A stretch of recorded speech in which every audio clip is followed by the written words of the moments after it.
Oh, yeah. We'll go by Matt's time. I just switched. All right. Good evening, everybody. I was just told that we are a minute late. Thank you, Mr. Mapes, for pointing that out. We are now calling this meeting to order at 6:01. We're going to start with the Pledge of Allegiance. Allegiance to the flag of the United States of America and to the republic for which it stands, one nation, under God, indivisible, with liberty and justice for all.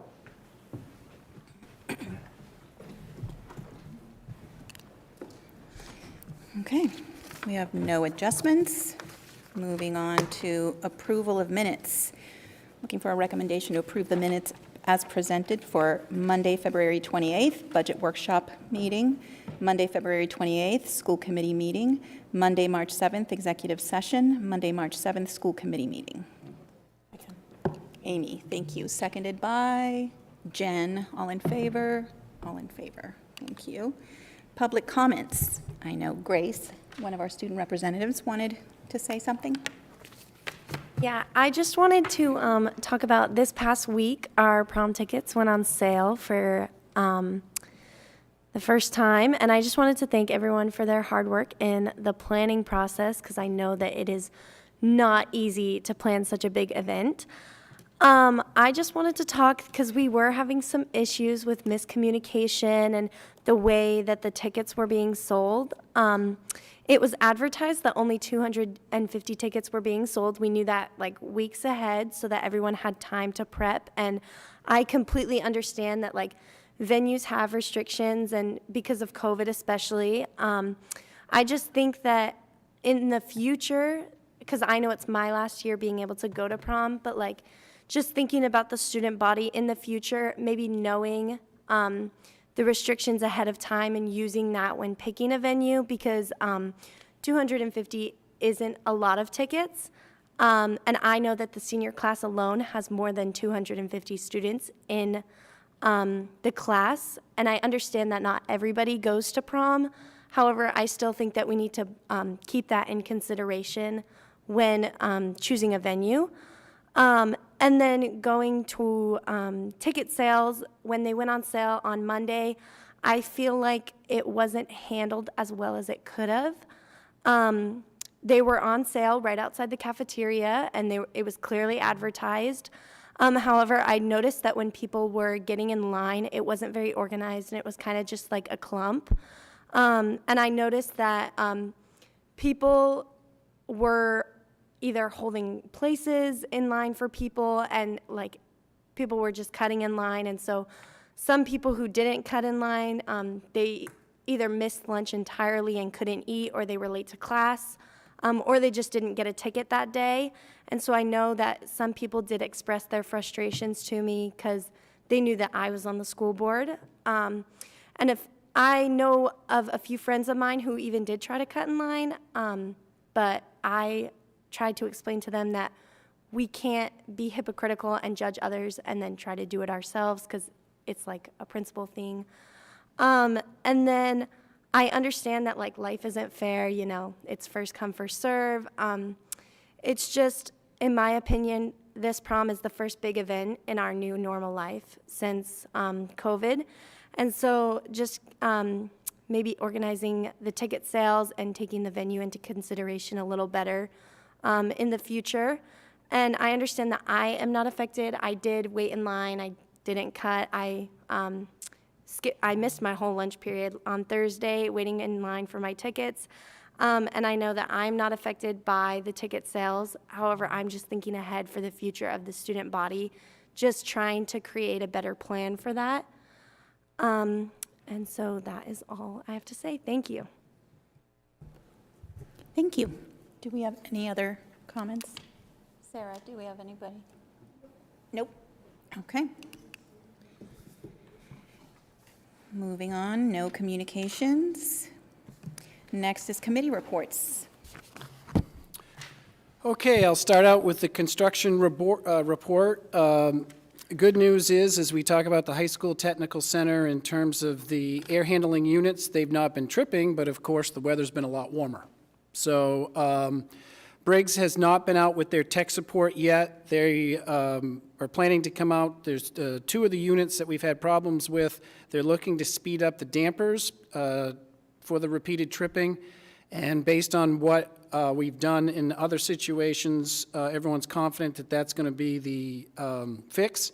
But until that's done and until we get the cold weather, it's going to be a challenge. So I have reached out to our architect in the Maine Department of Education to make sure how we can get assurances going forward here so that we're not back in this situation when the cold weather returns next year. So I'll keep the committee updated on that as we try to be able to move towards that and get that wrapped up. Also looking to schedule tours for the core building committee now that we're getting to be on the other side of COVID. So those are some things that we postponed with that due to COVID as far as getting into seeing Pride Elementary, seeing MCS and the middle school. And then I have a meeting this week with Don Nichols and Holly Hartley. We're going to tour the cafeteria at the middle school so we can look at some options there for storage and office space that was originally value engineered out of the original project, and we're looking to do that with the local bond funds to be able to see how we can be able to adjust there. And while we're there, we're also going to look at the orange lockers and the peach tile, as we can also look at some options to get those addressed coming up with the summer that we'll be sharing with the core building committee and the school committee. That's the update. Any questions on that? Yeah, you mentioned the local bond funds. What's the balance of that? Any rough idea? Yeah, well, we've got a spreadsheet going, so I can't know it off the top of my head, but there are... Well, you just maybe if you know it, great. If not, tell us later. Yeah, fine. Thanks. I have greatly been looking forward to those, the middle school walls and the orange being gone for a few years now, and I would love to participate. Yeah. In the actual removing of that or whatever we do, or just in the process? Because I'm sure we could always use some hands. Okay, all right. Understood. Yeah, popular. Okay, I'll move on to the high school scheduling SRT schedule advisory committee. Our next meeting is tomorrow afternoon at 2:30 in the high school cafeteria. We have spent, to this point, considerable time collecting a lot of different information on schedules and what the impacts are. And so it's our hope to use that information to help us develop and build a schedule kind of from the ground up. And we're going to do that with, there's 3 primary questions that we need to answer to help guide that work. And that's going to be, what do we need in a schedule? What do we want in a schedule? And also, what are those things that we can't have in a schedule? And as you know, for us, being one of the largest high schools in the state, as well as us being a sending school for SRTC and career technical education, there are some things that are limitations for that. So we're going to be focusing on those 3 questions, and we're going to use that information, and then that information will allow us to use that against some of the other different schedule templates that are out there so that we can be able to measure those against the needs and the non-negotiables as well as the wants going forward with that. So I'll plan to give an update at our next meeting on the progress from tomorrow's meeting. Okay. Any comments or anything? Questions? No? Okay. Now it's my turn. Sanford Performing Arts Committee. So we met this week and we started talking about next year's lineup, and we're very excited. We're looking, again, Brett's looking to have everything from musical theater to plays to classical to comedy shows to everything, every genre. We're trying to cover even jazz. So we're really excited to see what ends up being on the calendar. What else? This weekend we had a dance competition come into Sanford, and that is a great economic driver for Sanford, and it was also great to see how many people came There were 5 different studios, and it was a 3-day affair. So that brings in a lot of people. And I have to say that within the dance community and the studios in southern Maine, the SPAC Center is known for being a great venue and having a great stage. And our studio has actually gone to a few competitions in Boston and a few others in surrounding areas, and I have to say that I think our stage is definitely the best. So it's just nice to have that here in town. Mamma Mia is coming up April 1st. Please buy your tickets if you're planning on going. It's going to be a great show. And then last but not least, the Hannah Powell Memorial Piano Competition and the Portland Piano Trio performance that was canceled due to COVID has been rescheduled for May 1st. So please put that on your calendars as well. And Grace, do you have anything else you'd like to add, since you are a theater person? The only thing I can think of is just Mamma Mia. It's constantly going through my head right now. Right now, he told us we have about 200 tickets sold for each show, and our goal is 400 for each show. So we still got a little ways to go. So tell your friends, your family, anybody who you would think would be interested. I know I have a lot of people who are coming to see it, and so I'm very excited. So yeah, just get the news out. We did press release photos. We took those a couple weeks ago, and those were released in a news article, so you can get a little sneak peek there as to what the show is going to be. So that's pretty exciting. Thank you. Okay, now we're heading to superintendent's reports. Matt? Yeah, we'll start.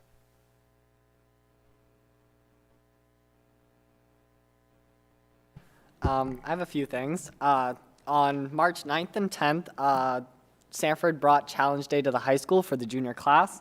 It was a little bit different than previous years. Instead of a normal assembly, we had actually little small, I would say, group, so more individualized and personalized.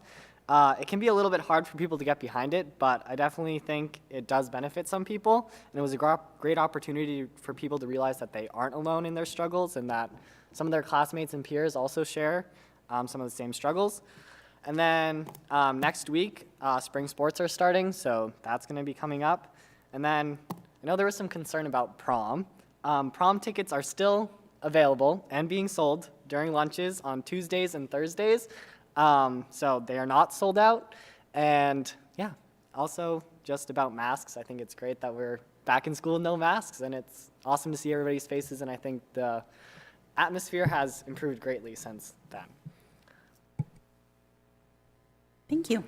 Sanford School Department Safe Return to School and Continuity of Instruction Plan. I'm going to say that in one breath is what I'm trying to do. Do you have anything, Grace? Sorry, Grace. No, it's okay. I was just gonna, I could talk about Mamma Mia all day if you want me to. But actually I was gonna talk about the National Honor Society. We held auditions for the variety show that we did a couple years ago, but we didn't do it last year because of COVID. So those auditions were last week, and then we're actually holding a last call audition for anybody who is interested in auditioning during Spartan time. I think it's this Thursday. And so that's going to be in either end of April or beginning of May. I can't remember. But it's going to be a great time to come and support your peers. And I even know some teachers. And even I know a custodian who's going to be dancing in it. So that's going to be pretty cool to watch. Just to come and support your peers. And there will be concessions to raise money. And so that's, yeah, and raffles. And it's going to be absolutely amazing. And then staying on track with the masks, I know that I myself, I've seen a lot of positive things come out of it. I haven't really noticed a lot of contentions that I was worried about. Everybody's kind of keeping to themselves. It's not really a big deal, and so I'm really glad for that. So yeah.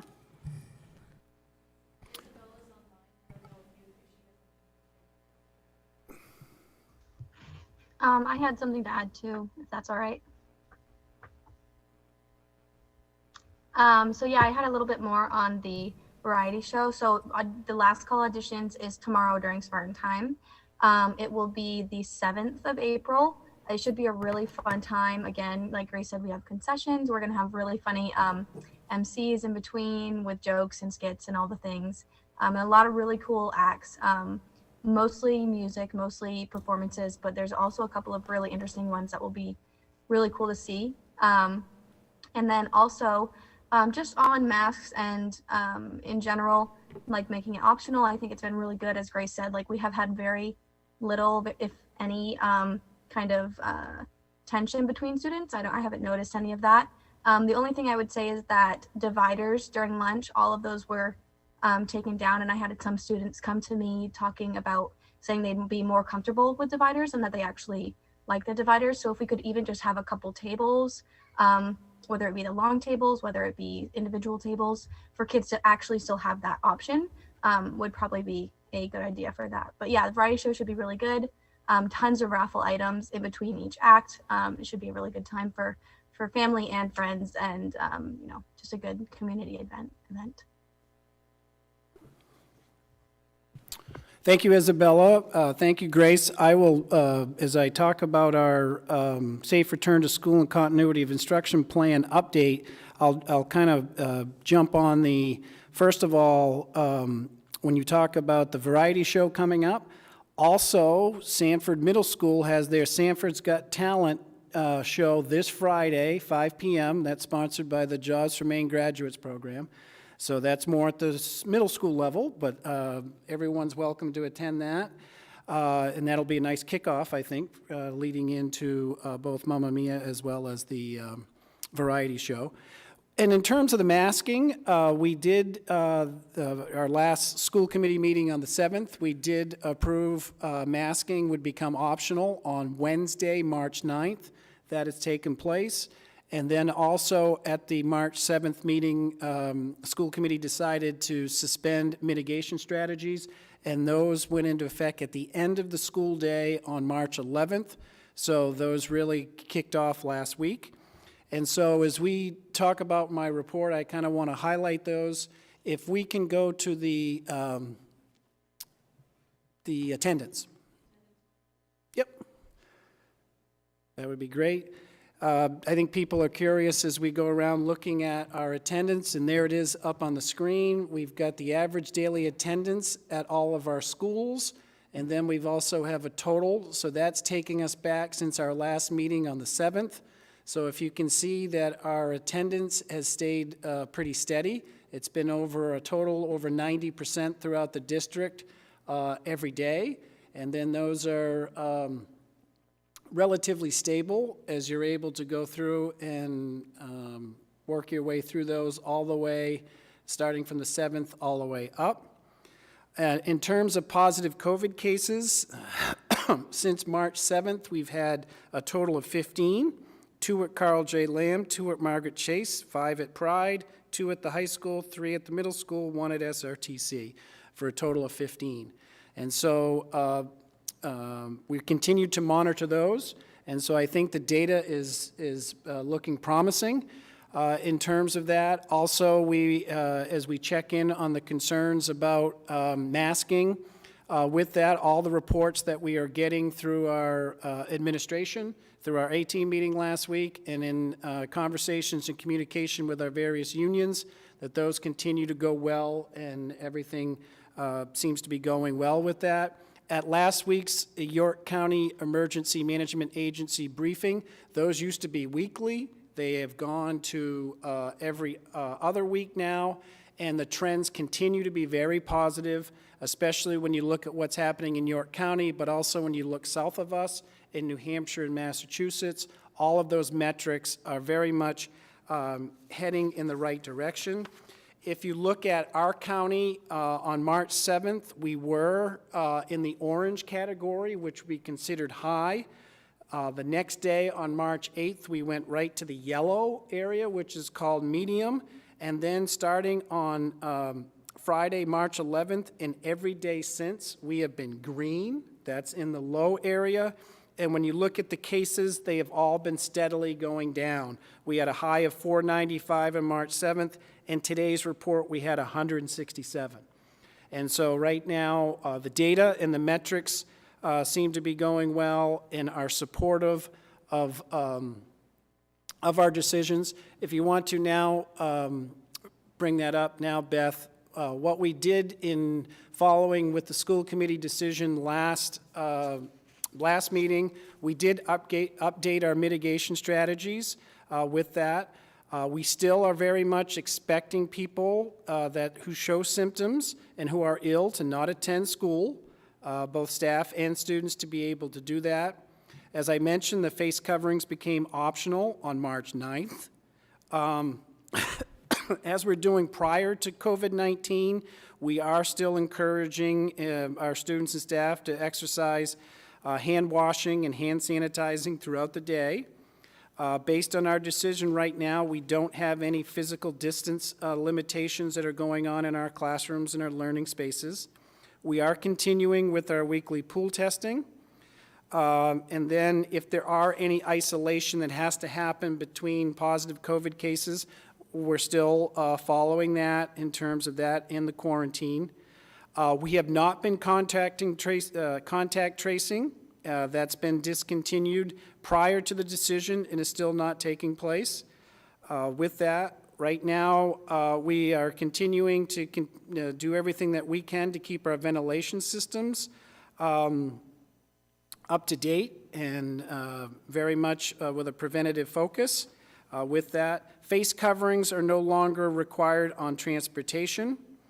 As mentioned, we have no physical distance requirements in the cafeteria, but we have tried to keep space available in the cafeteria for people who may not feel comfortable, to give them an option to be able to do that. Volunteers and visitors are now allowed back into our buildings with that. And then we have gone through and tried to be removing plexiglass. A lot of that is going to be done at the availability and the capacity that we have to be able to do that, so that's a work in progress. But those are the mitigation strategies that and the updates that we've done, and as of right now, all reports are coming back to feel like that's going well with that and doing that. What we also did to help assist with that is we did put together a frequently asked questions document that we also tried to be able to use that as a resource to be able to send that out in terms if there are questions that people are coming back to be able to help guide us as another resource. So that's the update. Those things are going well. I'm open to take any questions or any comments from the school committee regarding the safe return to school and continuity of instruction plan. Amy? Thank you, Matt. I realize that we're still receiving the daily updates. I'm wondering if we could maybe move those numbers for people who really look forward to seeing those numbers, if there's a way to put it on the school website so that they're not coming out every day. I don't know. It was just, I didn't know what the plan was with those in the sense of how far they're going to continue. Yeah, we have not made a decision in terms of how far it's going to continue. We'd made the decision as we were transitioning through the transition period to keep letting those go. There's some days we don't get any, and when you don't, that's because there's no positive cases that day. We do have those updated on our website. So if you go to the website under the COVID-19 link, there is the running part of the cases, and we do our best to try to keep that as updated in terms of that. But our plan was, in this initial transition phase, was to be able to help that so that if there were people out there who are wondering, and through this whole process, by doing that, we've always tried to be very transparent in terms of being able to keep that communication. There have been people who've appreciated that. So as of now, the plan is to continue, but if that's something that the school committee desires for us to transition into more of a weekly update or more of to have people go that way, we can also do that, if that's the wishes of the committee. Anybody else would like to say something or comment on? Nope. Okay. I guess what I would recommend then is our next meeting is on April 4th. That might be another checkpoint for us to be able to come in and see if the hope is that those trends continue to go down. And I think at that time, we may have more data to say we're going to, and make that announcement that we're not going to continue with those updates. Okay. Any other conversation? Okay, moving forward to Sanford News. Sure. So in this update, we'll start with the high school. Mrs. Foley's senior English class, they're working on the skills that should benefit them as they move towards graduation, interview skills. So they're practicing and conducting interviews with each other. As you can see, there is the picture there. Also, congrats, James Blood was a all-state wrestler this past weekend for the Maine Sunday Telegram, and also kudos to Connor Curcio. Connor was recognized as the academic all-state basketball team at the McDonald's event up in Bangor a week ago. So kudos to Connor and James on those recognitions. Sanford Regional Technical Center, their Academy of Business program began preparing for the annual Titan Challenge. That's something that is sponsored by Junior Achievement. That's a statewide program here in the state on February 9th that has a focus on financial literacy and insights into the workforce. And the Titan Challenge brings business economics to life. At SRTC, students prepared for the challenge both working individually and also part as a team to make financial decisions in corporate responsibility. And after all of that, we had 21 students represented from SRTC. They went to the IDEX campus in Westbrook on Wednesday, March 2nd, and they competed against 68 other teams throughout the state. 8 teams of 2 to 3 students were assigned to volunteer mentors from Junior Achievement from various business and industry organizations throughout southern Maine. So there on the screen is pictured region winners for the event, and the teams consisted of students Delaney Allard, Tyler Chase, and Devin Hussey. So congratulations to the Academy of Business and Team SRTC 8 for a job well done with the Titan Challenge. Also, we'll do a little promoting and a little plug here. The building trade students are working on framing projects with different roof styles that consist of gable, hip, and valley roof framing. And what you see there is a project structure is 4x8 with a 3x2 bump out. That's the perfect size for a great chicken coop, doghouse, or playhouse. And those are on sale for $100. If you're interested, reach out to Mr. Hathaway if you have any questions. Moving on to Sanford Middle School, as we got the update for Challenge Day at the high school, the middle school held their annual Challenge Day for 8th grade students. And reports are it was very positive from students and staff. Powerful day of learning, growing, and expressing feelings about their experiences. Proud of our 8th grade students and staff for working hard in creating a positive culture at the middle school. And there's some various pictures, as you're able to see, on Challenge Day at the middle school. Moving on to Carl J. Lamb School, you see there Mrs. Crowley giving an interactive read aloud to Mrs. Gabberty's class. Children returning and talking to friends about the book. And then you can also see that Mrs. LaPointe's 4th grade class came up with 807 acts of kindness. Kudos to Mrs. LaPointe's class. Moving over to MCS, Margaret Chase Smith School, Mrs. Werner's kindergarten class finished their unit, Bigger Books, Bigger Muscle Power. Students participated in a superhero celebration by creating mini-me super readers. And Mrs. Ackroyd's kindergarten class got to try out their honorary finger-pointing powers with their new finger lights. They worked on tracking their reading as they read books. I don't remember that when I was back in kindergarten, elementary school. I'll just say that. It seems like a lot more fun. Mrs. Collup's 2nd grade class has been working hard in science. They've been learning about solid and liquid states of matter, and they were able to participate in a candy testing activity. Not sure where that measures up with the wellness policy, but that's okay. Students were able to test various candies to see if they would melt in hot water. Using their observations, students decided which candy is the best choice for a warm summer day. And then you've got Mrs. Longfish, second grade class, celebrated their writing with an author showcase as they were able to share their published writing pieces and highlighting new writing strategies in a celebration. Third grade students at MCS got the attendance award for the month of February. They were 94.96 as a grade level as they beat out the other grades. So they were able to get to go to the gym and play some hula hut to celebrate. And then you can see there's the hula hut intramurals for second and third, fourth graders after school. And then the elementary theme this month is courage. That's been their school-wide focus, and they've been able to write down "Hide Them and Courageous" on their school-wide cup of courage. With that, that's part of daily morning announcements. And then you also have the Coyote Pride with their new shirts, and they have their theme of "Keep going, keep growing," as a reminder to keep persevering. And then over at Sanford Pride School, they've put in a new Pride Elementary Good Manners Award. And that's something that food service and head custodian, Mr. May, look at for students exhibiting good manners in the cafeteria. And then if they receive it, they are in a drawing to be Mr. May's cafeteria helper for the following week.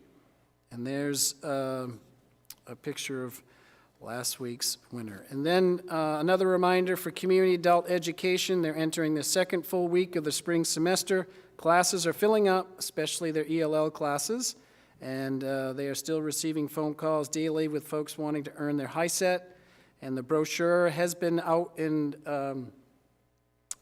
is out, as that went in the Register Gazette last weekend. And a big thank you for Sue Cawley for the development design of that. And that's the school news update. Do you mind if I add a few things? You just reminded me of them. Talking about wrestling, I know a few wrestlers who are actually going down to Virginia Beach. They're leaving on Wednesday, and they have the opportunity to wrestle in the national tournament. And so just wishing them luck this weekend. And then you mentioned some students from SRTC, and so I know that a few students from each program left early Friday morning to participate in the Skills USA competition. And so I know a few of my peers who went to that, and they will all find out whether they placed in gold, silver, or bronze on March 30th. So congratulations to everyone who participated in that as well. Yeah, thank you, Grace. We'll call that a tease. We can wait on March 30th so we can then honor those kids in terms of when they are, as our fingers are crossed, as they got notice of that after we went to deadline with it. Thank you. I know we always say that that's our favorite part of the meeting, but it is. There's so many good things happening in our schools. Director's reports. Oh, Amy, did you want to say something? I just want to learn more about hula hut. Yes. Like, What I is feel it? like they need to come and do a little, like, explanation for us to participate. Thank you. Okay, now, director's reports. Bethany Lambert. Good evening, everyone. I'm not here to actually do a presentation for, myself. I'm here to introduce two people that will do that for me. So Erin Berry, who is the middle school social studies department chair, and Shane O'Connell, who is her high school counterpart, department chair. They're here tonight to give you a presentation on the curriculum revamp that they've been working on together as a 5 through 11 silo. It was sort of instigated because the high school teachers really wanted a class that was just civics. Right now they're teaching one that's civics and modern U.S. history or current events, and they really felt that a full civics course for 11th graders was kind of what we needed to do for our students. So that sort of started a trickle-down effect, and I'm going to let Erin and Shane fill you in on the details they've been working on all year. All yours. Hello, I'm Erin Berry, and Shane O'Connell. So we have been working really hard all year with our departments on curriculum revision for social studies, even in this crazy COVID year. It's been a lot of work, but we're really happy with the progress we've made so far. So it really fell into place perfectly because I was concerned about some gaps and repeats in the middle school curriculum, and then I found out the high school was talking about also doing some revision, and it made sense that we revised together as a team so everything flowed nicely and was cohesive. So why revision this year?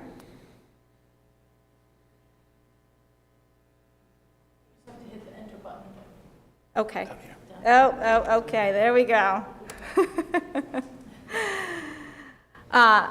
Lots of reasons. I think the base for it is that we really believe social studies education is incredibly important, and we want to make sure our kids have a really strong base in the big picture of history through modern times, but also making sure they have a good base in civics, geography, economics, so that they're prepared for citizenship and success in the modern world.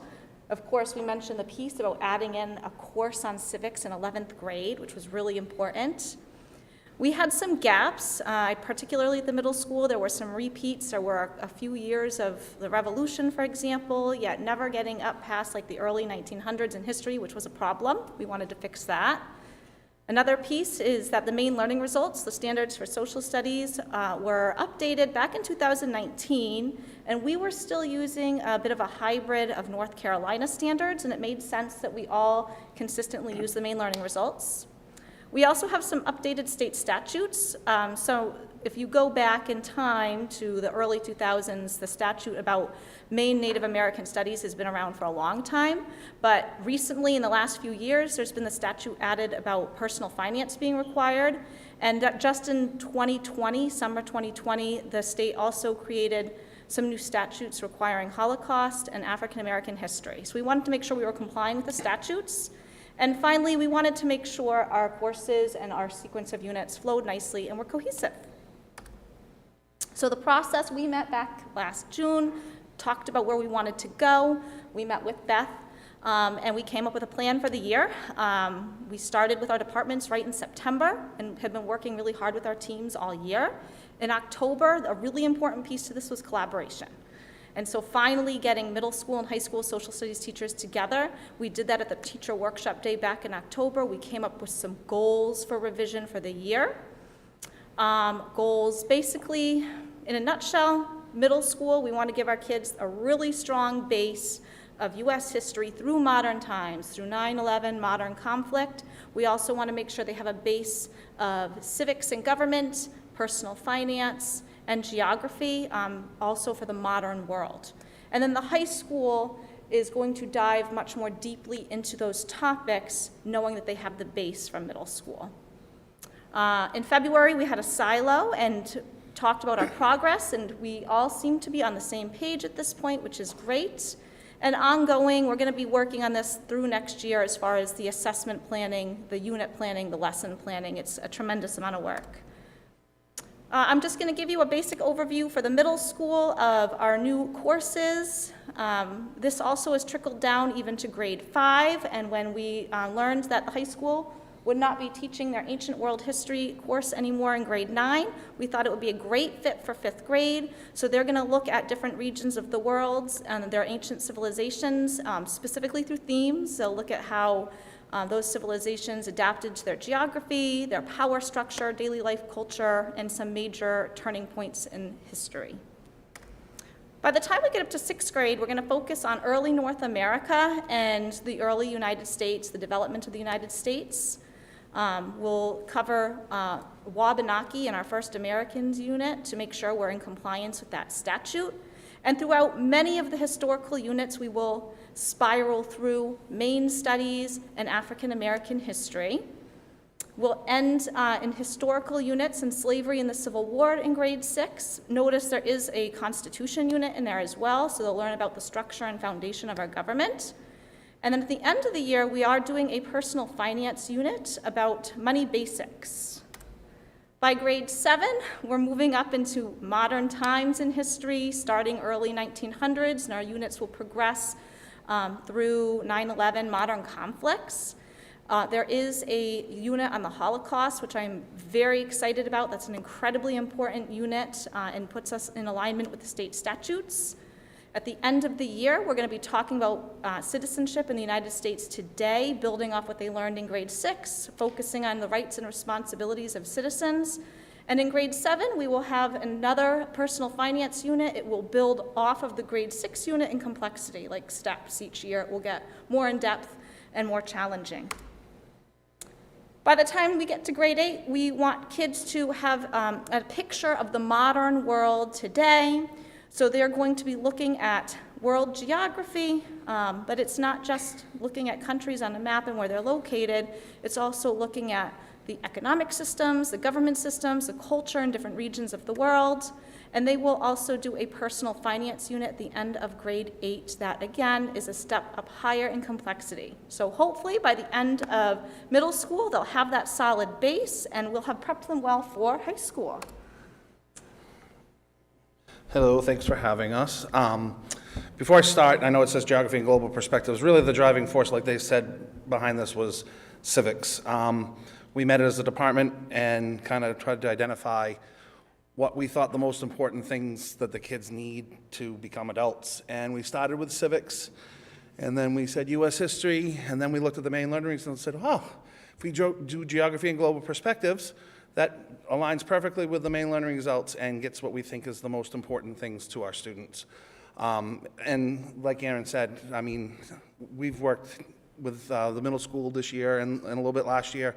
It has been flawless. They have done a fantastic job. They, you know, when we talk, they give us new ideas. Hopefully we're giving them new ideas. It's been really remarkable to work with them. I've, in the years past, been to different ones where we go back and be like, yeah, that doesn't line up at all. There was none of that. Every person in the high school department was like, this is impressive. We can run with this. This is really good. Like, let's go.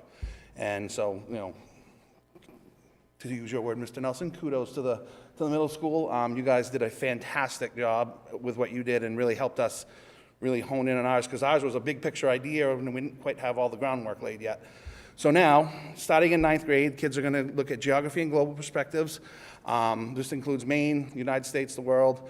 There's a final project. We don't have that quite worked out yet, but we will shortly, next time we meet probably. It gives kids an opportunity to look at different aspects of, you know, local, state, national, global, and, you know, we can pick and choose a little bit through that, piggybacking on what the middle school has already taught them so that there's a reinforcement piece there. 10th grade gets a little different. There's going to be 2 U.S. History courses offered, a U.S. History A, which is early, and a U.S. History B, which is more modern. As it stands right now, there's only 3 required courses in the high school for history. Kids are going to have the choice. They can take early or they can take modern. They do not need to take both. They can take both. We're not going to discourage them from that, but they're only required to take one, and that was what we had to sacrifice in order to get civics. So when I hit this, you'll see that the modern goes, you know, right through, again, piggybacking on what the middle school has already done with them with 9/11 and, you know, Afghanistan and probably Ukraine in a couple of years, and, you know, we'll go from there. But really what has me most excited, I think my department most excited, is this one. I took civics at Sanford High School in 1990-ish, and it was probably my favorite high school class. And we've sprinkled in civics in our courses, but we just really felt it needed to be a standalone course. And what better time than 11th grade? I mean, as 12th graders, some of them can vote. And so we thought 11th grade, we started there and we kind of worked backwards to meet them in the middle school. And I'm really excited about this. My department's really excited about this. I'm thrilled at the collaboration we've had with the middle school. It's been outstanding. Beth's been a wonderful resource as needed. Do we have every little bug figured out yet? No, but we're way ahead of where I thought we'd be. And we will be done and ready to go for the next school year for sure, probably well before that. And that's really just a testament to how hard our departments have worked and how well we've worked together. And you know, I'm just really excited. So I guess the question is do you guys have questions?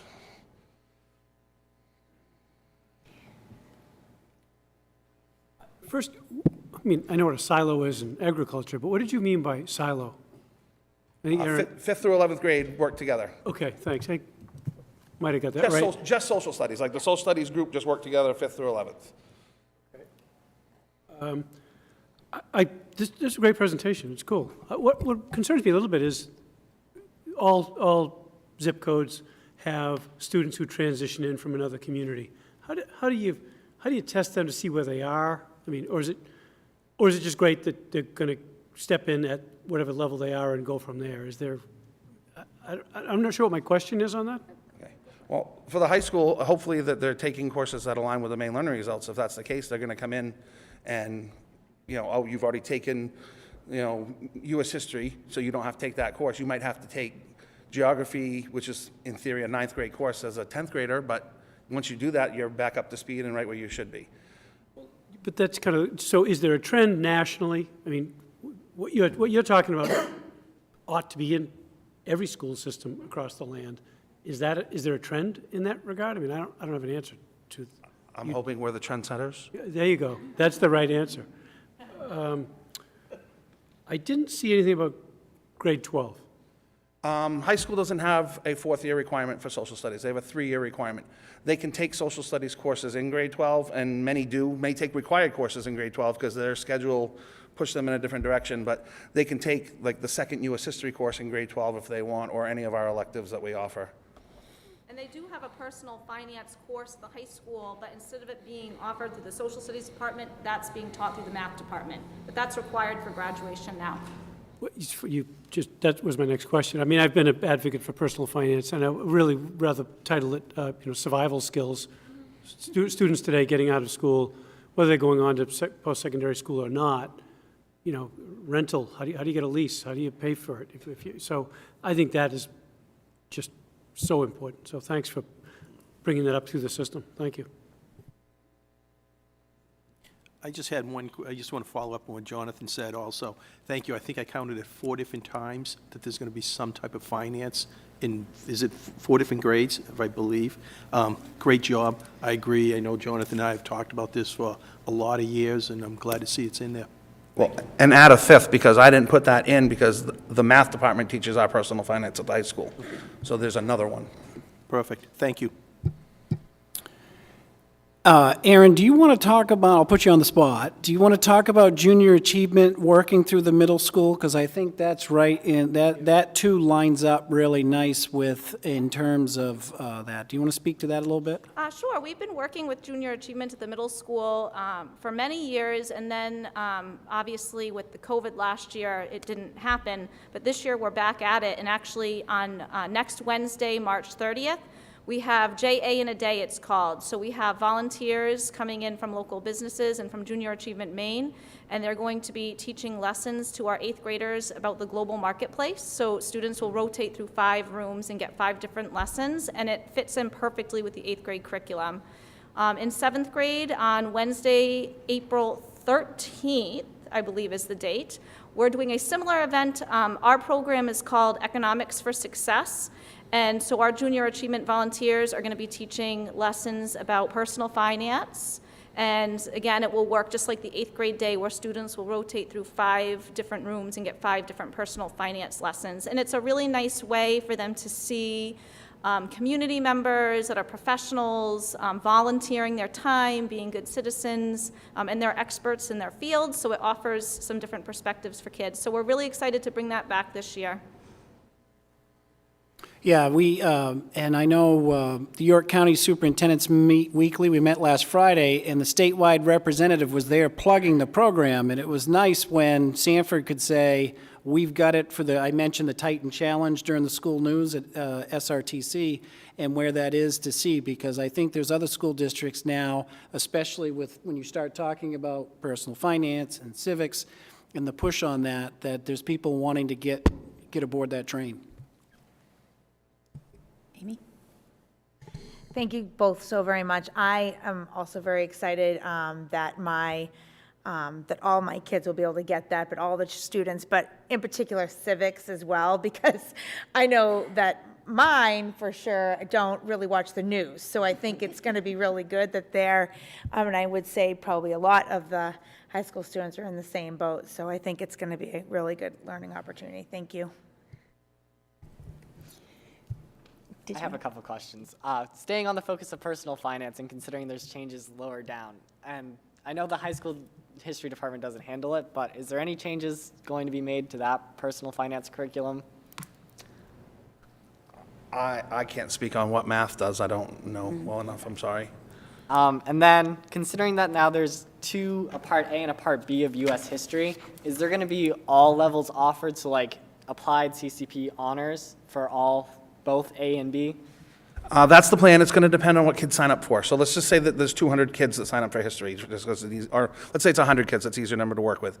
And let's say 75 of them sign up for modern. Well, then 3/4 of our teachers that are teaching U.S. history will be teaching the modern course, and 3/4, and 1/4 will be teaching the early course. And then numbers will dictate what classes are offered. I mean, yes, the answer is yes, but what it's going to exactly look like, I can't tell you until we go through it once.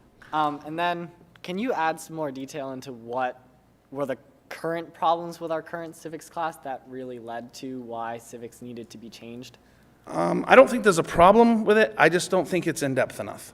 And the civics course now is not going to teach things like the civil rights movement and 9/11, and it's going to be just civics. And, everything from, how to register to vote, to what the legislative branch does, to what balance of powers are, to what's the president's role, literally civics 101. I mean, that's a college term, but, basically civics from start to finish. We're going to get, how does a bill become a law? I mean, I was talking with Mrs. Cody about that Saturday morning Schoolhouse Rock song on the way in here. So it's going to be just civics. It's not going to be history. It's going to be civics. Does that answer your question? Yes. Yep. Matt? Yeah, and obviously, right along with that is in a global perspective, but also a local perspective, too. I think that's where we can really, there's an opportunity there that I think is where our kids are at that time, and when that meets that, I think that's a nice meeting point for people to be able to get involved in ways that are going to be able to be helpful to not only themselves and their own development, but I also think in general with that. Probably not to talk about, but I know in our schedule advisory committee, we were talking about advanced placement courses, and we were talking about where they kind of fit in the schedule with that. So that may be something else just to put in your back burner as we start to look at the advanced placement courses and to make sure they're lined up where they should be offered in terms of people getting the prerequisites they need, so in terms of that. So that would just be something else that I would also float out there for your silo to be able to consider in looking at that. If I didn't say so, I should have said local, state, national for civics. It's not going to just be like, Washington, D.C. It's going to be Sanford, Maine, too. So I'm sure you will, but I hope there's just a huge layering of decency and respect that kind of comes out of all that whole civics world. I think of, here, the five of us don't always agree. Everyone's got a point of view, but the idea to work together to get some common sense solution that's good for all folks, I mean, to me, that's what that's all about. So that'll be great, getting that back. ready for our dance? Anybody else? I just want to say thank you so much. This is a tremendous amount of work, and it is so appreciated that you dove in and you did it. It's so comprehensive, and it just makes so much sense, and I'm excited that we have this in our school system. Yeah, I mean, I don't mean to sound, dismissive or anything, but good job, excellent. This is amazing. Yeah. Thank you so much. Yeah. Thank you. He's not lying. So I just wanted to say that Erin Berry is my intern this year in curriculum, and she has spearheaded this whole thing. This is sort of her one of her curriculum projects that she has to do for her certification. So they've asked me for a little bit, but they've run with it. They get all the credit for this work. I had nothing to do with it other than what do you need for time kind of thing. And I also promised them, because Shane has 3 kids in 3 different activities right now, and Erin has 2 little ones, so I told them it'd be okay with you guys if they headed home to them. So thank you. Yep, thank you.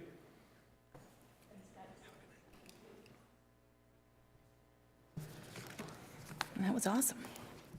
Okay, now we're moving on, excuse me, to winter athletic wrap-up and spring athletics update with Gordy Sauls. Sure, Gordy's joining us by Zoom, and so we think as we're in between seasons, I think our spring season is starting right up soon here, so it was a good time to bring Gordy in to give us a wrap-up of the recently completed winter season and also a look ahead to the upcoming spring season. Thank you, Matt. It's always a pleasure to be invited to the school board and to talk about the athletic department. The winter season started in November on time, really amongst COVID concerns and masking and all those types of things. And as usual, the kids and the coaches handled it very well. We played throughout the whole winter with masks. It wasn't always the easiest thing to do for our kids. And like I said, kudos to them for being able to make sure that happened and that the coaches followed every policy and procedure in our student and coaches handbook in regards to COVID and what we needed to do. At the high school, 130 kids competed in boys varsity, JV, and freshman basketball, girls varsity and JV basketball, boys and girls swim, cheerleading, and wrestling. We had 2 students play co-op hockey with Marshwood High School, and 3 kids, student athletes, run indoor track with Gorham. At the middle school, 100 kids competed in boys 7th and 8th grade basketball, girls 7th and 8th grade basketball, and then wrestling and cheering. And every one of the teams I just mentioned was affected by COVID at some point.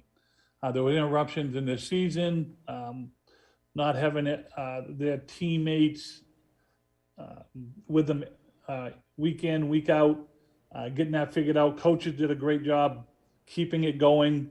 And athletic trainers and the nurses obviously did a tremendous job doing all the paperwork, getting the kids back as soon as we can, given all the changes we had to deal with, the last moment changes we had to deal with concerning protocol with COVID. So the girls and boys basketball teams both qualified for the quarterfinals. And basketball lost in those quarterfinal games. They were good games. Unfortunately, it was to our rivals, Massabesic, but their season went well, competed well. Cheering, they were 3rd in our league in the league championship. They were runner-up in the regional championship, finished 5th in the state championship. All those finishes were the highest that the cheerleaders have ever had done. And Kendra did just a tremendous job getting those girls ready. Again, when you don't have flyers one week, and then you don't have someone that's on the base, and you don't have kids who are in the middle doing all the routine dancing or gymnastics. It was a difficult year for her and the kids. And when you don't have them, that takes a lot of work, a lot of teamwork to be able to perform at a high level. And when you don't have those kids all the time, really their accomplishments were a tremendous year for our cheering squad. Wrestling had a tremendous year. They won 2 regular season large tournaments. They finished 5th in the regionals. They were 3rd in the team state championship. And as many of you know, we were state champions in the dual competition held at Freiburg High School. It was great to be able to provide a parade. We had a parade from Springvale at the light down Main Street all the way to the high school. Kids were going crazy. We had a small reception with them and the parents. We bought pizzas and drinks for them, and their state championship jackets are already ordered. and should be receiving those in the next couple weeks.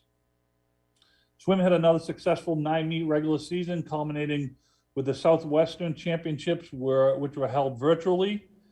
And they were able to hold the state swim meets at Cape Elizabeth High School, albeit without the parents, which I know was a tough thing, but there's not enough room on the deck to be able to have all the kids and all the parents. So unfortunately, the parents were able to watch the state championships live streaming, and another great season for our swimmers. Unified basketball had a successful 8-game season. We had 8 athletes and 15 partners.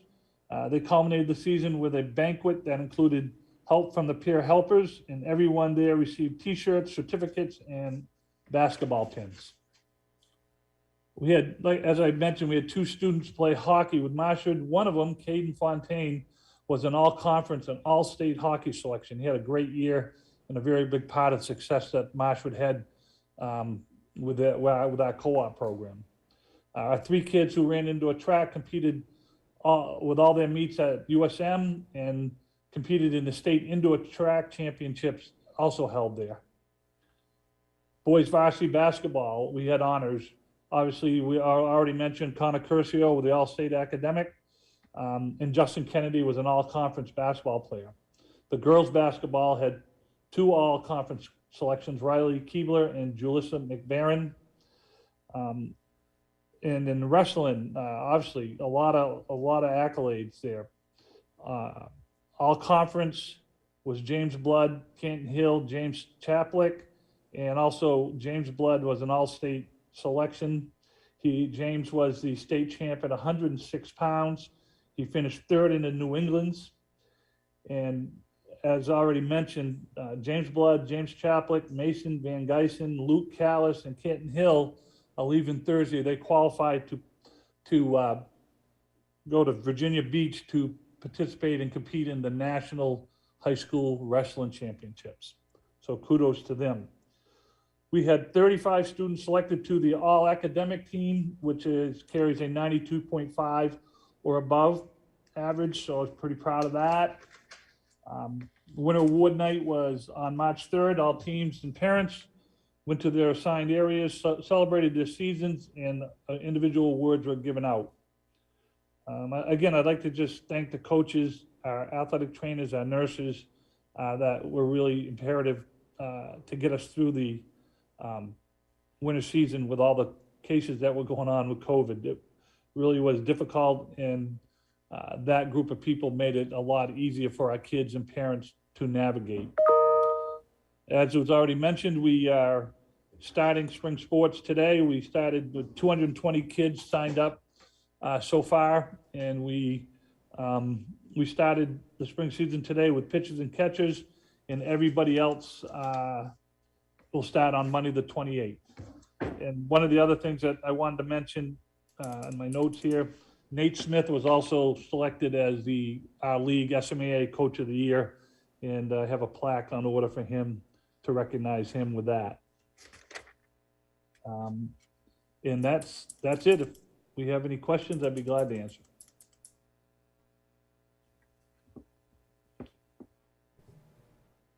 Amy, did you have? Hi, Gordon. Sorry, it's super hard to hear you. I don't know if it's just me. Am I going deaf?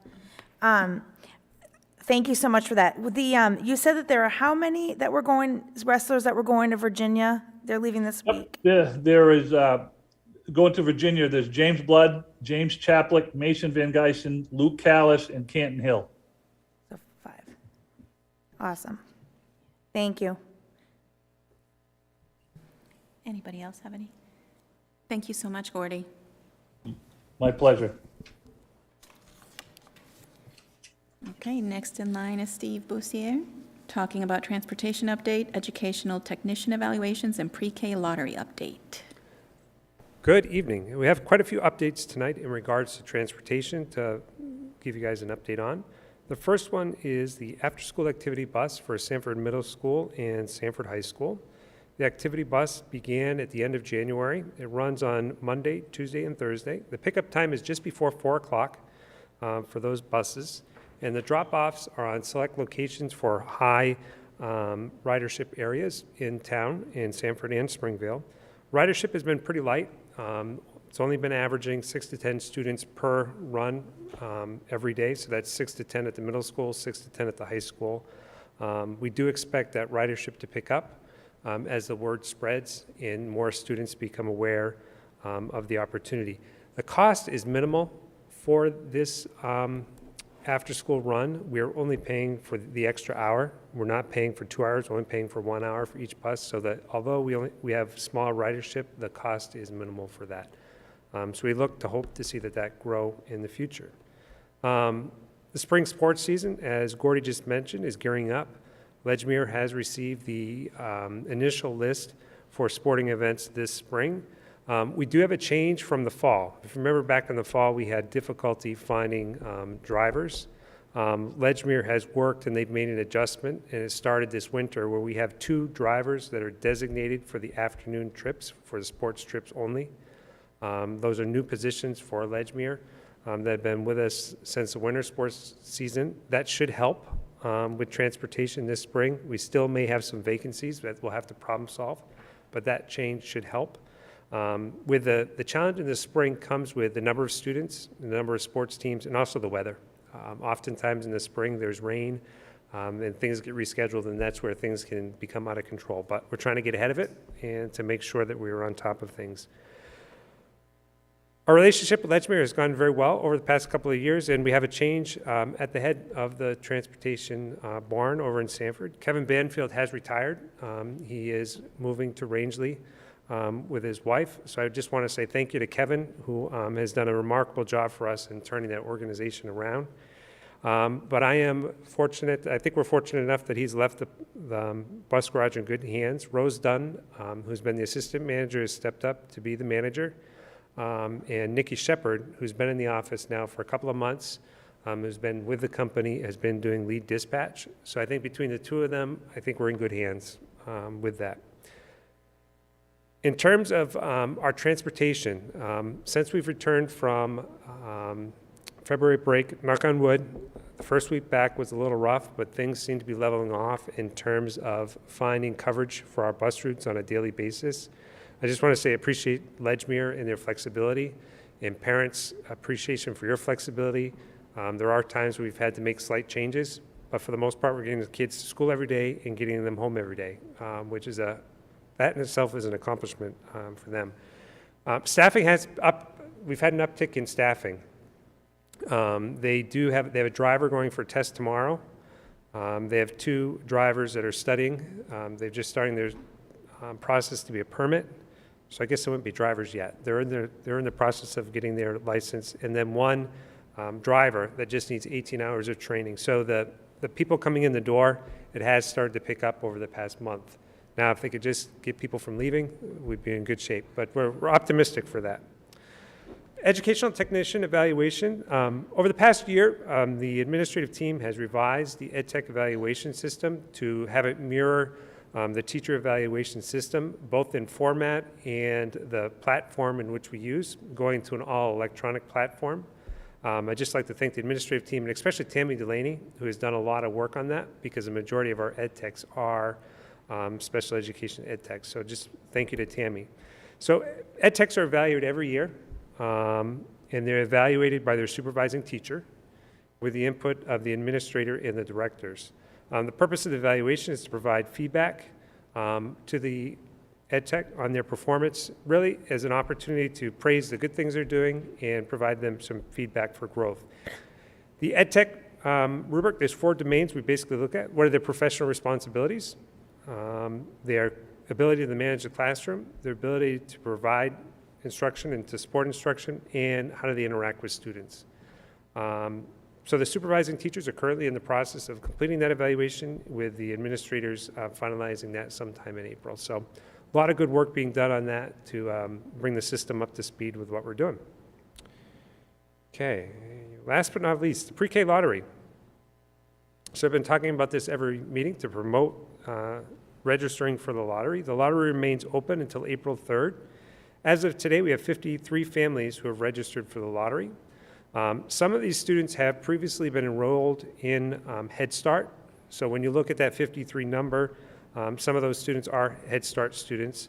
So there is still some room, plenty of room for folks to sign up and get their name into the lottery.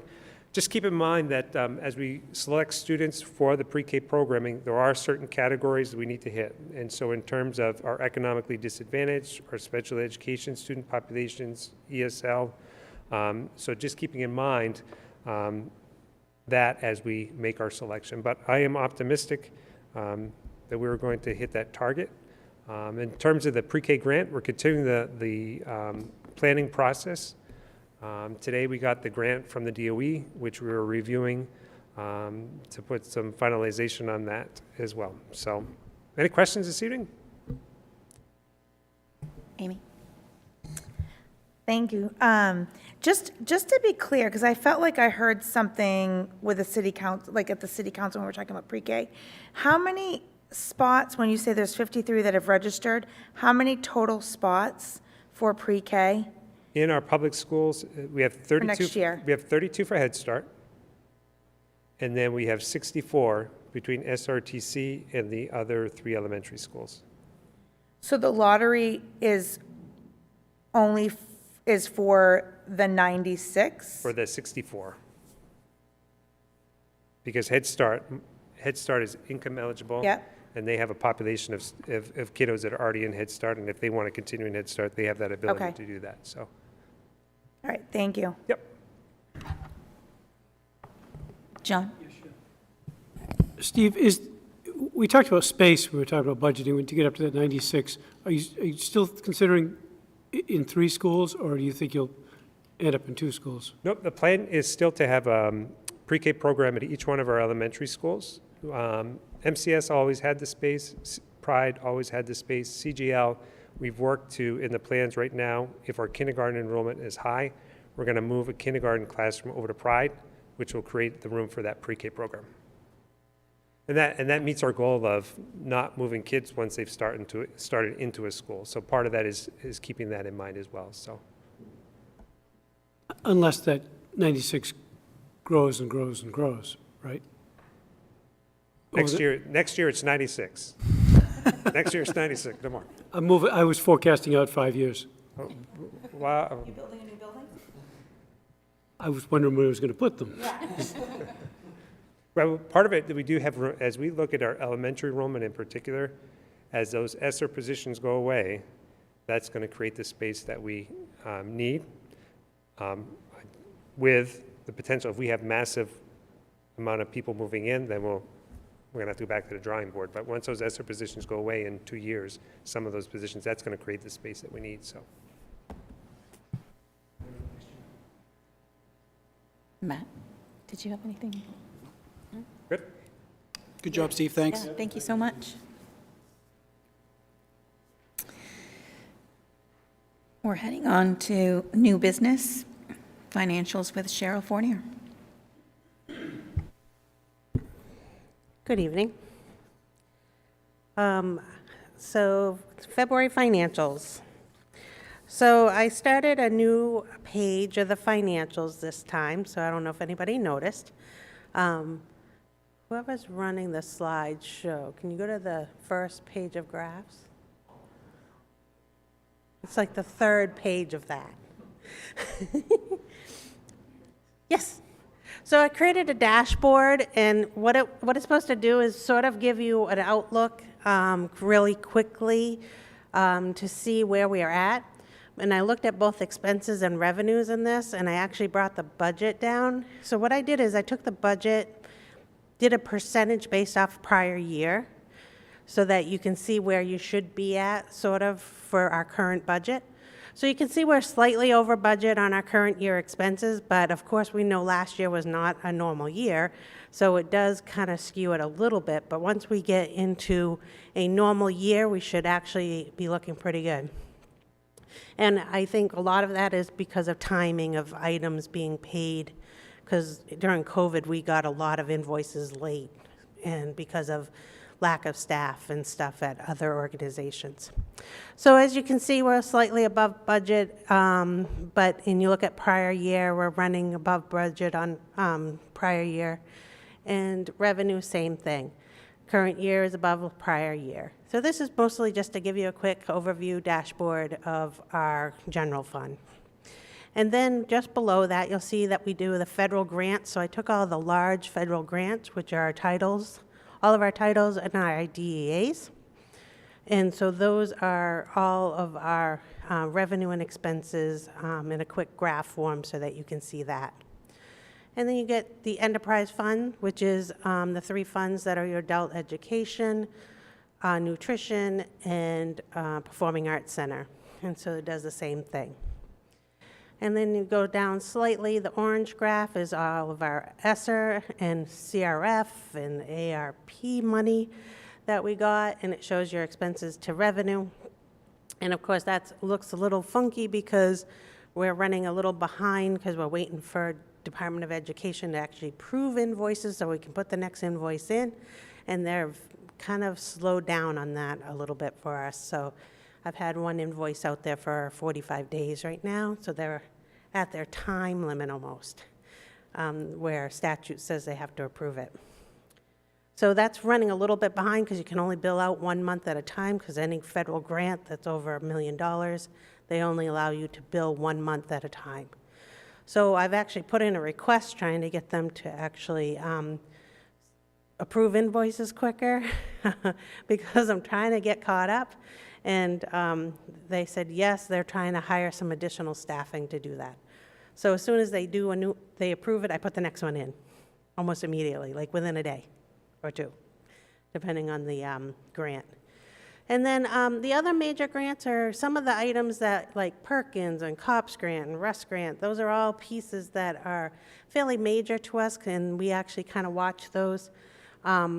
So I thought I'd add another graph to that. So this is kind of the new dashboard I'm adding to our financial statement that I thought would be a little bit helpful. I actually mocked it off from Ryan's at Marshwood.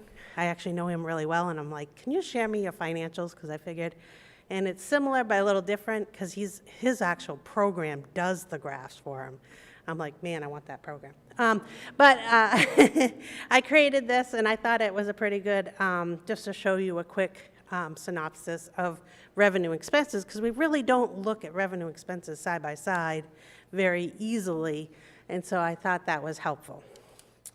So I will go on to our normal financials, which gets into more detail, and I'm like, really, the dashboard can tell you most of the stuff that you really want if you're just looking at that. So if we look at now what's used to be page 1, now it's page 2. Our reconciliation page, general education and adult education revenue is at $29.2 million and $34.2 million in expenses for a net expense of $5 million. Of course, that's because we do not include our taxation, so we'll always be higher expenses than revenue. There's 34 special revenue accounts where $3.7 million in revenues and $5 million $5 million in expense for a net expense of $1.3 million. That was that graph that I showed you, as a majority of it is the red and orange graph, and the tan graph are all of those special revenue funds. And there's some additional ones, but they're smaller. And then the capital funds, which you actually asked me a question about that earlier. The capital funds have $9,000 worth of interest income and $3.4 million in expense for a net of $3.4 million in expenses. You asked me a little while ago about the local bond. There was an $8.6 million local bond. We have $2.2 million left. Out of that $2.2 million, $0.8 million is slotted for 3 projects we haven't started yet. So we have some underages that we had, and we're working on those through the construction committee. I'm looking at Matt to double check. And so that's the update on that. And like one of the projects is the lockers that we were talking about and the tiles and stuff. So, and then we go on to the enterprise funds, which are your school nutrition, adult education enrichment, and performing arts center. And that has $1.4 million worth of expense of revenue and $1.4 million of expenses for $21,000 net revenue, which I got to change that this time. I like that instead of expense. And finally, the trust funds, which have $181,000 in revenues and approximately $180,000 in net expense for a net revenue of $1,000. On now, what we used to call page 2 is now page 3. So salary and benefits has spent $18.4 million. It's about $545,000 above prior year. You'll see throughout the rest of the expenses, which have purchase professional and technical services of $1.4 million, property services of $378,000, other purchase services of $1.8 million, supplies and energy of $1.3 million, property maintenance of $301,000, and the total's coming up just over $560,000 higher than last year. Most of that is due to transportation and CIP, which are both items that lagged behind last year. And then we have the debts, which is $10.2 million. Then we get down into the articles, which is how you pass your budget, which we've been talking about that a lot lately. Articles 1 through 4, which are your direct instruction, is at $15.3 million, and Articles 5 through 7 is at $4.1 million of our expense. Article 8 is transportation at $1.1 million, and Article 9, which is all of our facilities and construction in progress, is at $3.8 million. Debt, which is our pass-through part of our debt, and some minor part of local, is at $9.4 million. And then Article 11, which is mostly Performing Arts Center, is $36,000. Adult education has $309,000 worth of expense. So we're at $34.1 million worth of expense for the current year. Adult education revenue is at $31,000 below last year. That's mostly due to SAD 60 not getting money for the director and not sharing that. And the general fund revenue is running $888,000 above prior year, primarily due to subsidy. I'm planning on adding other sheets to help some of this information, but one step at a time. Any comments or questions? John? Yeah, I think the graphs are great, Charlotte. That really, I've wanted to say that for a long time. The reports and the verbal of a financial report is really, well, just not very sexy. So after you've been through the budget process several times, really all out, sorry, is that a wrong word? So, it's too late. Cat's out of the bag. So, to see what we've approved this year or last year, where are we? I want to see where are we in each category, ahead or behind. And that's kind of like I'd like to try to get to, is having a few more graphs showing some of the different categories and doing the same thing with that whole general fund at the top of the dashboard, is doing another page that kind of does it by each of the articles. That's forthcoming, we'll say. That takes a little extra work. Amy? When you talk about the fancy budget program that they have over there, is that what's coming our way? With the new program that was in the budget, will that have that? No. You will not be able to do that in the new No, one? that one will not do what, that one we'd have to buy that whole program. We don't want to have to do that. But the newer programs will allow me to run, I'll probably talk way above most people, but it will have SQL so that I can run my own reports, either in a Crystal report or through an Access database, and so I'm hoping to have better reporting that I won't have to manually enter numbers into a graph form, but that's my goal.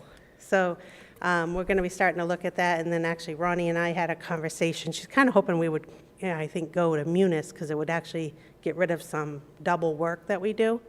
But I haven't heard awesome things about the Munis for schools.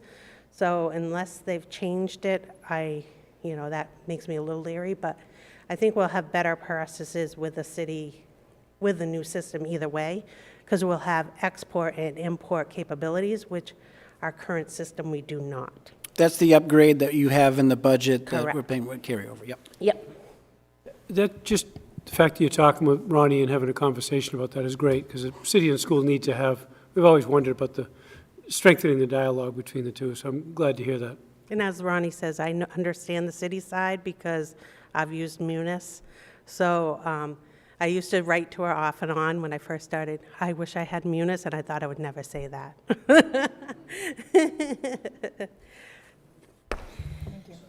I just want to say I love the visual. Thank you. It makes such a huge I am difference. an extreme visual person. Me so. too. So thank you, thank you. I like pictures. I'm looking for a recommendation to approve the February 2022 financials as presented.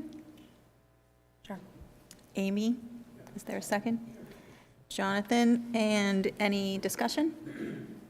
All right, all in favor? All in favor. Thank you, Cheryl.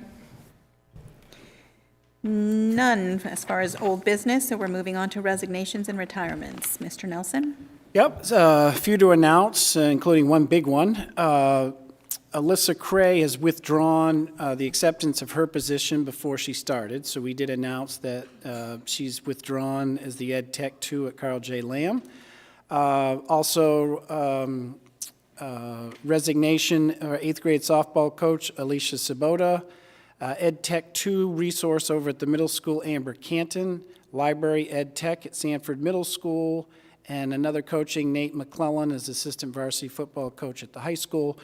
And then a big one, we kind of knew this one was coming, but still a huge, huge impact is Joan Wright has submitted her intentions to retire as our technology director for the district. And so we're going to be trying to bring, I'm going to try to get Joan here in front of the school committee so that we can honor her properly for all that she's been able to do for the district. We wanted to get it announced because we do want to get going on that process in terms of finding her replacement. And as I mentioned, this is something that we kind of knew was in the works, and we had kind of like a succession plan for that as well. So, but nonetheless, a big, big thank you to Joan Wright for all that she's been able to do for our district in terms of technology, not only just in our day-to-day to make sure that our kids are equipped with everything that they need and our staff and our teachers are, but for her to be able to also be a huge resource through the transformation and all the construction projects that went on to be able to do that. I just can't say enough in terms of Joan. So that's congratulations to her on her upcoming retirement. And then some other appointments. Primarily, these are our athletic ones that are coming in. Alicia resigned as softball coach because she's going to be the JV girls lacrosse coach. Paul Cassavant, Edtech 2 at Pride. Brenda Cole, Edtech 2 at Pride. Resource Edtech 2 at the high school. I'm sure I'm going to butcher that name, so that's Miss Lucero. Brian Danis, second shift custodian at the high school. Rossi Kierson is coming back to be the varsity tennis coach. Rossi had done that previously, but we had some challenges in terms of securing a coach, so we went back to Rossi, and he's agreed to continue to be able to the varsity boys tennis coach, so big thank you to Rossi. 8th grade softball coach Ashley Wyman, 7th grade girls soccer coach Amanda Roy, 7th grade girls basketball coach Amanda Roy, 8th grade basketball coach Dan Stefanino, Nate Mann, first team baseball coach, Mark Bozano, 8th grade baseball coach, John Hamilton, junior varsity softball, Vicky Thomas, 7th grade softball. Kevin Way, high school boys track head coach. Nate Smith, assistant coach, boys track. Steve Walker, head coach of high school girls track. Nick Erickson, assistant coach, girls track. Kelly Foley is the girls lacrosse coach. Nate McClellan is the boys lacrosse coach. And a little bit late, but nonetheless, still wanted to make sure we got Nate Smith and Stephanie Boisano as the unified basketball coaches. So those are the staff appointments that I'd like to announce. Looking at transfers, one to announce, Phil Amato moving from the second shift custodian at the middle school to the second shift custodian of the shared position between MCS and the middle school. And then I do have one nomination that we need the school committee to take action on. Jamie Lovejoy being nominated as a second grade teacher over at Margaret Chase Smith School for a replacement that we had when Heidi Smith resigned last month. So able to recommend putting Jamie Lovejoy in as the second grade teacher at Margaret Chase Smith School. Thank you. Recommendation to accept the above nomination as presented. Yes, John? Jonathan? Any discussion? All in favor? All in favor. Thank you. Next up is policies and procedures. Second reading of a lot of policies. Second reading of a lot of policies. You are correct. We did the first readings of these policies before February vacation. I think it was before February break we did them. So I have the following policies and procedures for a second reading this evening. Policy JKE, expulsion of students.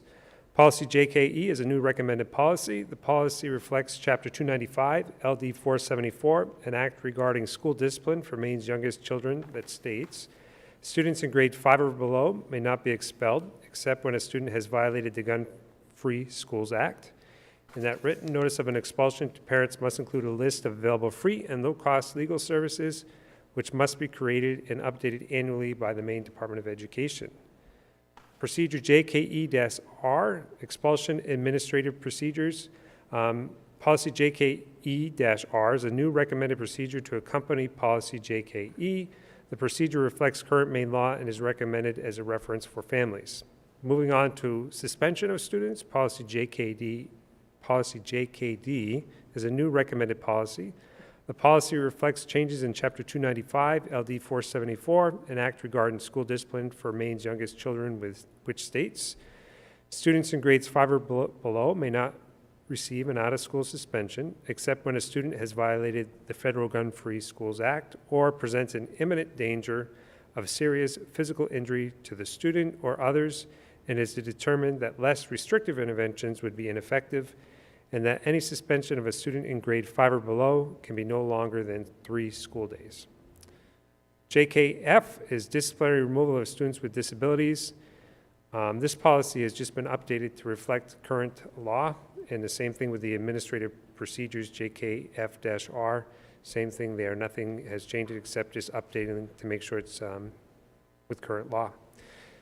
Policy JIC, which is our system-wide student code of conduct. Policy JIC is an existing policy that has been revised to update to reflect changes in Maine laws regarding student codes of conduct and discipline policies. Changes in the policy include the use of restorative interventions, updated language in terms of the limitations on expulsion, suspensions, and the use of recess for students in grades 5 and below, and it adds the current bullying and cyberbullying policy. And the last but not least, JICIA, which is a system, weapons, violence, and school safety. Policy JICIA is an existing policy that has been reviewed and updated to reflect changes regarding the use of restorative interventions to address student conduct issues. And I recommend the approval of all these policies. I'd make a motion to accept all of those renditions of J policies. Seconded. John, any final discussion? Okay, all in favor? All in favor. Thank you. All right. Moving on, do we have items for future agenda? Anybody? Nope. Okay. Calendar announcements. Mr. Nelson. Yeah, so as I mentioned earlier in the meeting, the High School Technical Center Schedule Advisory Committee is tomorrow at 2:30 at the high school. The next Budget Committee workshop is going to be this Thursday. And then also this Thursday is the Parent Guardian Information Night on Internet Safety at the Performing Arts Center at the high school at 6 o'clock. Next Tuesday, school committee has an executive session. That will begin at 3 o'clock. Next Tuesday, beginning at 3 o'clock. Then another budget committee meeting on Thursday, the 31st. Our next school committee meeting will be Monday, April 4th. Then the budget committee will be presenting the budget to the city council on Tuesday, April 5th. And then our next Legacy Foundation meeting is on Wednesday, the 6th. And our second school committee meeting in April will be on the 25th, not the 18th, because that is during the April school vacation. I also let people know about the Sanford's Got Talent talent show at the middle school this Friday at 5. With that, and then for Amy and John, the food service negotiations, Wednesday, March 30th, 1:30 to 2:45. Those are confirmed. And I'm still working on a level 3 custodian grievance hearing with the school committee, as we're still working through some dates on that, and I'll keep people updated. Thank you. Any comments or? Motion to adjourn. All in favor? Yes, thank you. We're adjourning at what time? 7:36.